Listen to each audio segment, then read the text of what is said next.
Hello बच्चों, कैसे हैं आप। मैं डी के सर पीएससी चैनल में आपका हार्दिक स्वागत करता हूं। आज का हमारा ये वीडियो क्लास उन बच्चों के लिए है जो एसएससी, रेलवे, ग्रुप डी या यूपी पुलिस की भर्ती के लिए प्रयासरत हैं और तैयारी कर रहे हैं। उन बच्चों के लिए तो बच्चों, हम इसे आपको बिल्कुल बेसिक से, अगर आप जीरो भी नहीं जानते हैं, उस लेवल से पढ़ाऊंगा।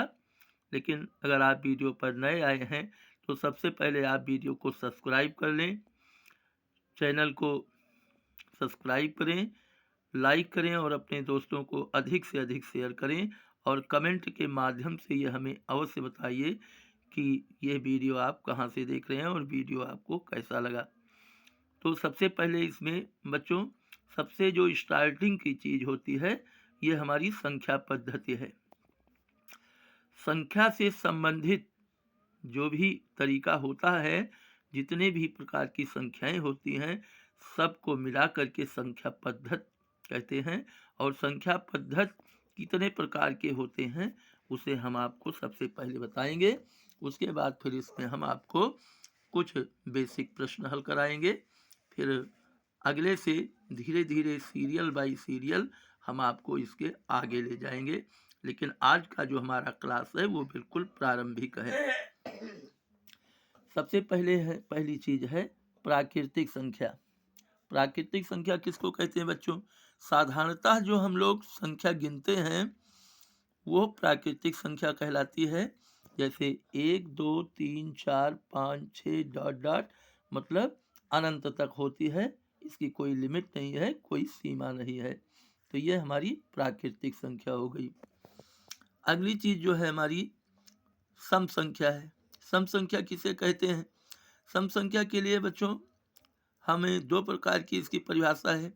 अगर आप परिभाषा याद करें तो इकाई के स्थान पर अगर 0, 2, 4, 6 या 8 इनमें से कोई भी संख्या आती है तो वो संख्या सम संख्या होती है। या हम इस प्रकार भी कह सकते हैं कि जो संख्या 2 से कट जाए वो सम संख्या होती है और जो 2 से न कटे वो विषम संख्या होती है। तो सम संख्या की परिभाषा हमारा क्या है? जो संख्या 2 से कट जाए, यानी 2 से पूरी पूरी विभाजित हो जाए, वो संख्या सम संख्या कहलाती है। जैसे 2 4 6 8 10 डॉट डॉट, यानी ये संख्या भी अनंत होती है। तीसरा है विषम संख्या। विषम संख्या किसे कहते हैं? सम संख्या से संबंधित परिभाषा इसमें भी होता है। अगर जो संख्या 2 से भाग देने पर पूरी पूरी नहीं कटती है, शेषफल बचता है, वो संख्या विषम संख्या कहलाती है। या हम इस प्रकार कह सकते हैं कि अगर इकाई के स्थान पर 1 3 5 7 या 9 में से कोई भी एक संख्या आती है, वो संख्या विषम संख्या होती है। और नंबर 4 पर है हमारा पूर्णांक संख्या। पूर्णांक किसे कहते हैं बच्चों? सभी धनात्मक और सभी ऋणात्मक, यानी सभी पॉजिटिव और सभी निगेटिव संख्याएं मिलकर पूर्णांक होती हैं। जैसे -3, -2, -1, 0, 1, 2, 3, और ये भी अनंत तक जाती हैं। पूर्ण संख्या नंबर 5वें पर आता है पूर्ण संख्या। पूर्ण संख्या किसे कहते हैं? सभी प्राकृतिक संख्याएं, अगर उसके पहले हम 0 लगा दें तो वही पूर्ण संख्या होती है। यानी जैसे प्राकृतिक संख्या को हमने क्या सीखा कि 1 2 3 4 5 6 इस तरह से अनंत तक प्राकृतिक संख्या होती है। लेकिन इसके पहले हमने यहाँ 0 लगा दिया, अब ये क्या हो गया? ये हमारा पूर्ण संख्या है। नंबर 6 आता है भाज्य संख्या। भाज्य संख्या किसे कहते हैं बच्चों? जो संख्या एक और स्वयं के अतिरिक्त अन्य कोई गुणनखंड होता है जिनका, वो संख्या भाज्य संख्या कहलाती है। यानी एक और उस संख्या स्वयं के अतिरिक्त कोई अन्य गुणनखंड भी होता है, वो संख्या भाज्य संख्या कहलाती है। जैसे 4, देखिए इसका 1 और 4, 4 मतलब ये स्वयं है। 1 और 4 के अतिरिक्त एक संख्या 2 भी है, जो कि इसको काट सकती है, इसलिए ये भाज्य संख्या हुई 6। ये किस किस संख्या से कटी? एक तो 1 से कटेगी और स्वयं से कटेगी, इसके अतिरिक्त ये 2 और 3 से भी कट रही है, इसलिए ये भाज्य संख्या हुई। इस प्रकार से 4, 6, 8, 9, 10, 12 इस प्रकार की हमारी जो संख्याएं होती हैं प्यारे बच्चों, ये भाज्य संख्या होती है। अभाज्य संख्या किसे कहते हैं? अभाज्य संख्या होती है जो संख्या एक और स्वयं के अतिरिक्त अन्य किसी संख्या से नहीं कटती है, वो संख्या अभाज्य संख्या कहलाती है। और बच्चों, सबसे छोटी जो संख्या अभाज्य संख्या होती है वो हमारी क्या है? 2। अभाज्य संख्या 2 से प्रारंभ होती है।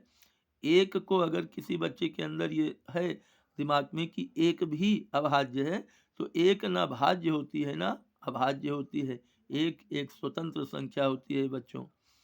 तो हमारी सबसे छोटी अभाज्य संख्या 2 और सबसे छोटी सम संख्या ये भी 2 होती है। तो 2, 3, 5, 7, 11, 13 ये कैसी संख्याएं हैं? ये ऐसी संख्या है कि जो या तो 1 से कटेगा या तो स्वयं से कटेगा। 3 किससे कटता है? एक तो या तो 1 से या 3 से। 5 किससे कटता है? या तो 1 से या 5 से। तो इस प्रकार की संख्याएं क्या है? ये अभाज्य संख्या है। और अगला हमारा टॉपिक है सह अभाज्य संख्या। सहभाज्य संख्या क्या है?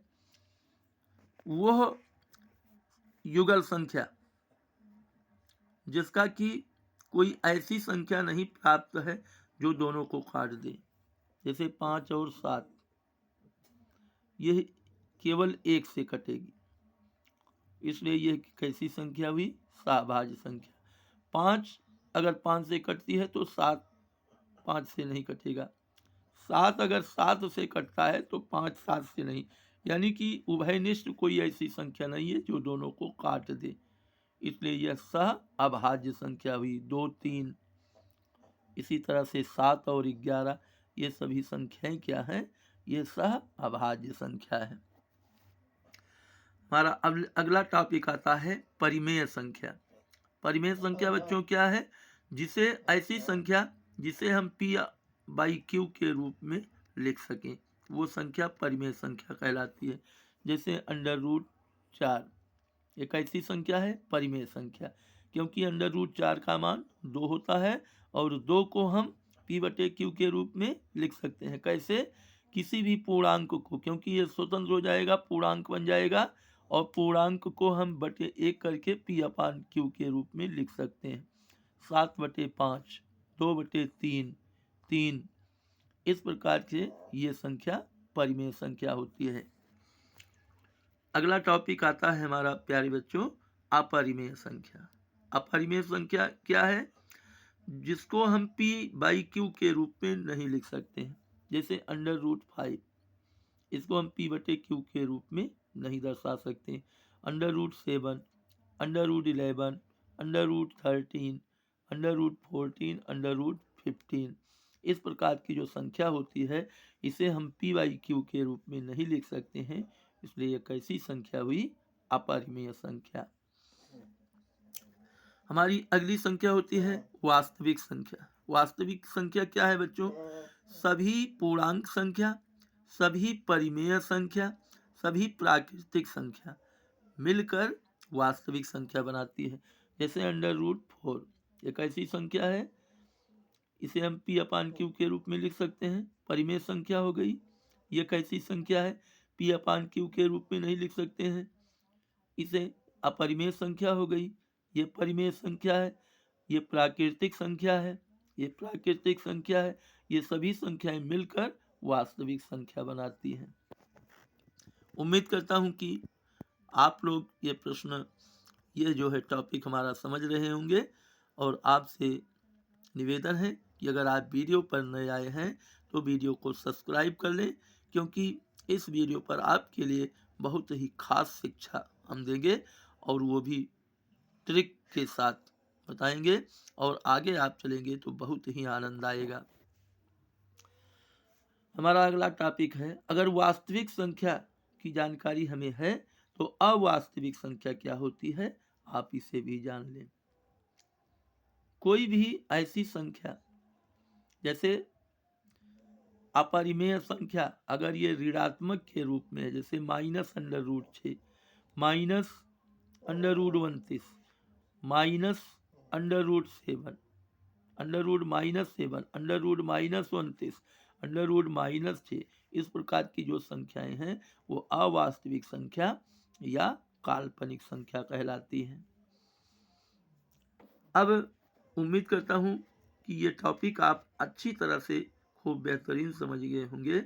अब हम आपके लिए कुछ यहाँ आज इंट्रोडक्शन के लिए बहुत ही बेसिक प्रश्न लेकर आए हैं। उम्मीद करता हूँ कि ये आपको पसंद आएगा। प्रश्न नंबर 1 है हमारा, 6,78,953 में 8 के स्थानीय मान व अंकीय यानी जातीय मान का अंतर होगा।